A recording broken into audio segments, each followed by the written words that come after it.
Hey there, Sagittarius. It's Jen here from tarotspirit.net. Thank you so much for joining me. This is your June 2020 reading. So I always like to look at the moons. And on June 5th, there's a full moon lunar eclipse in the sign of Sagittarius. So this is our one full moon of the year, Sag. I think we get just one.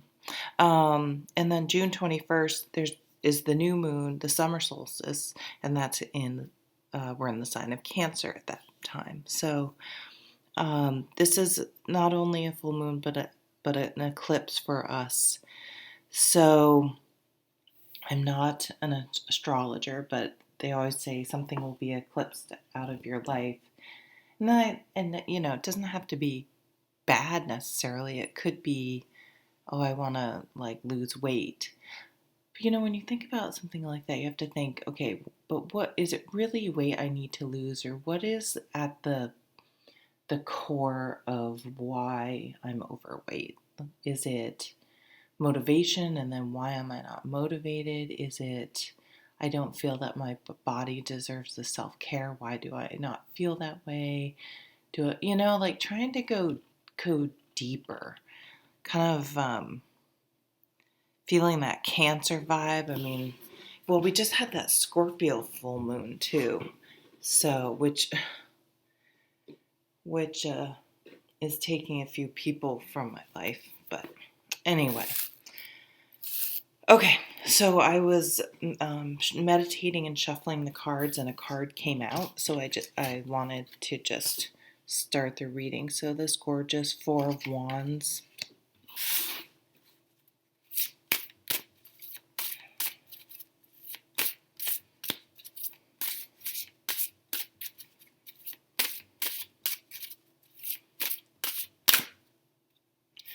How about this one? The King of Swords.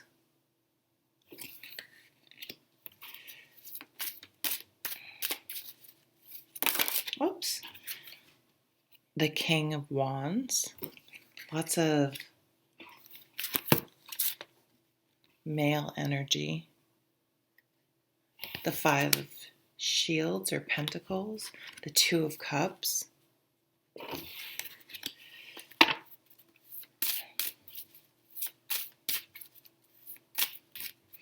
Get one more here.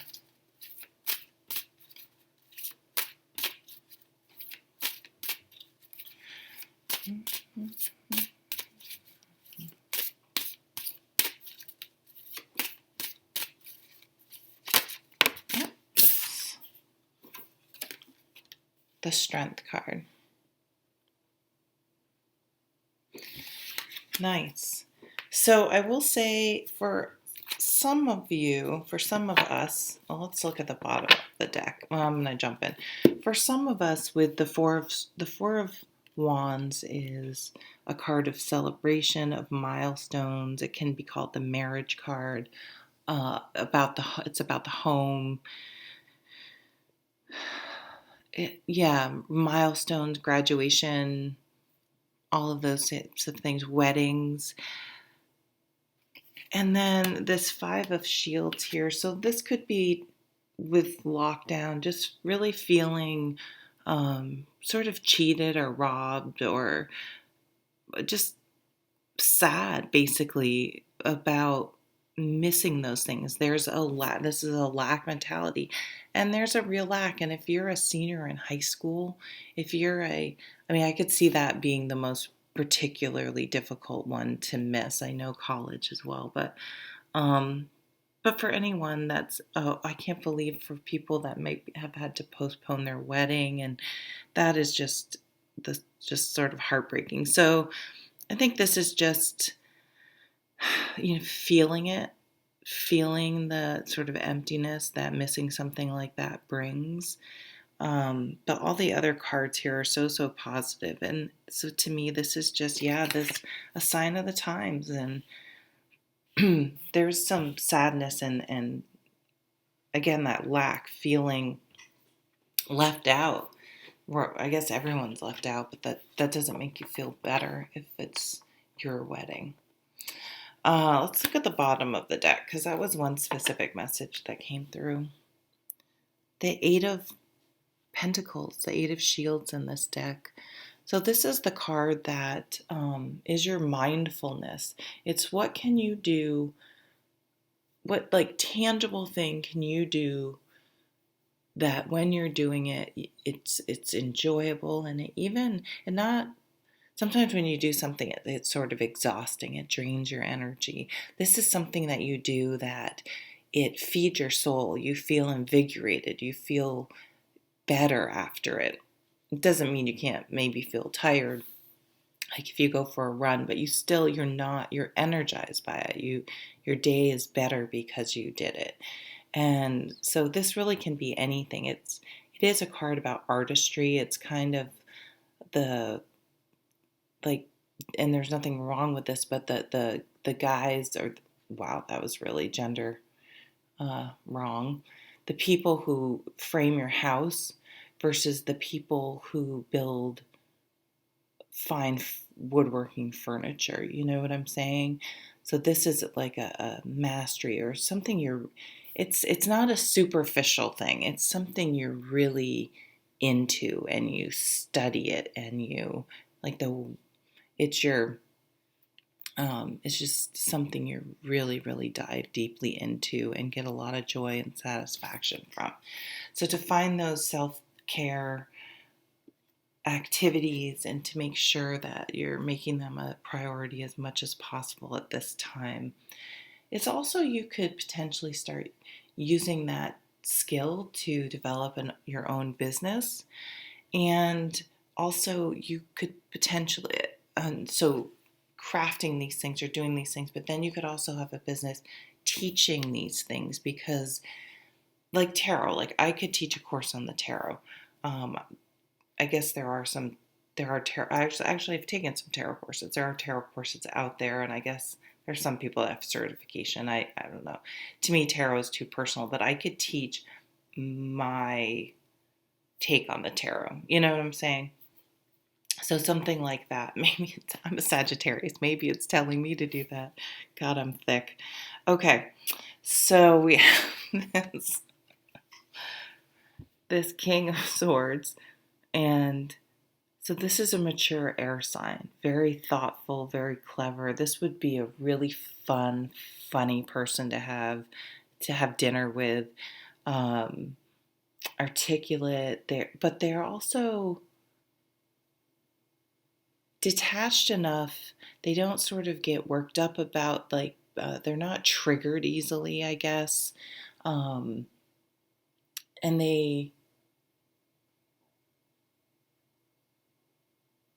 they're someone that you kind of want to lean into when they're talking.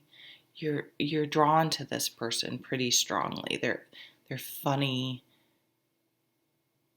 They just have a way of speaking and interacting that's very engaging. And then when you sort of meld that energy in with this mature wand's energy, this is a very dynamic person, because what they say and what they do, they match. They match up. So this person could be all talk, no action, and this person could act without thinking. But this brings both of those together. So definitely if you've been thinking about something, and it could be anything, potentially it's tied to this Eight of Shields, this thing that you absolutely love to do. I can see someone doing yoga. Four of Swords under there, so relaxing and a timeout, meditation, trying to bring a meditation practice into your life. I think to start with meditation, we have to be able to have a much more liberal idea of what meditation is, especially to start with. It could be 1 minute that when you get your cup of coffee or your cup of tea, that you stand and look outside and just breathe or something. It doesn't have to be, it's kind of that start slow and build type of a thing. Okay, now that I'm looking at it, this sword energy is a love interest. So this is someone that likes data. What kind of job does an air sign person stereotypically gravitate towards? Lawyer, even an accountant, although that can go to the sign of pentacles, but something that's objective, figures, data, facts, fact driven. But then they can also be in any sort of communications, maybe journalism. I could see Rowan Farrow being a air sign. I have no idea if he is, but that type of writing and investigating. That's yeah. So FBI, police detective, private detective. That's weird that just came up. Do people really hire private detective? Actually, I knew someone that was a private detective, very peripherally, many years ago. I think I would like that. I'm super nosy. Wow. Okay, so I completely gone off. Well, if someone suspects you of cheating, they could hire a private detective or someone might be snooping around. But I think that's very, again, that word peripheral came up. That just might be someone that you know. I don't see this happening to you at all. Or maybe someone they know. And that's the connection where that came in. Very odd. True love. A real connection, a real emotional connection. You get each other. This is your person. This is someone that you're each there to support each other. And, it's not a superficial relationship. So this King of Wands who constantly leads by example and also encourages and motivates everyone to stay motivated and enthusiastic about things and to love life and to live life and get out there and do things. This person is a doer. They take action. They own their own business. They're an entrepreneur. They definitely do some sort of outdoor or workout activity pretty much every day. It's important to their routine. They're spontaneous, passionate. Below that is the Strength card. So there's a couple different things going on here. I really do feel like this is somewhat separate. However, actually, no, I don't. So those of you whose marriages, who are divorced or have had relationships that haven't lasted, this new relationship coming in, it's going to require you to really let your guard down. That reminds me of a Nako song. What is it? We are on time. Nako medicine for the people. To let your guard down. Let someone in. Let yourself feel. Let yourself open up. Like I can even see a little bit of like fear in the thought of being intimate, just because you just kind of shut yourself off. This is not for everyone. And so having the strength to say, okay, this is scary, but I need to live. I need to open up. This person we have a real connection, and I need to just try and go into this relationship, not bring up my old baggage. Let me know if you figure out how to do that, and just give it a shot and see where it goes. Because that's life. That's how you live life. Okay, guys. Well, I'm gonna leave it at that, and I hope you have a really, really lovely month of June. Take care.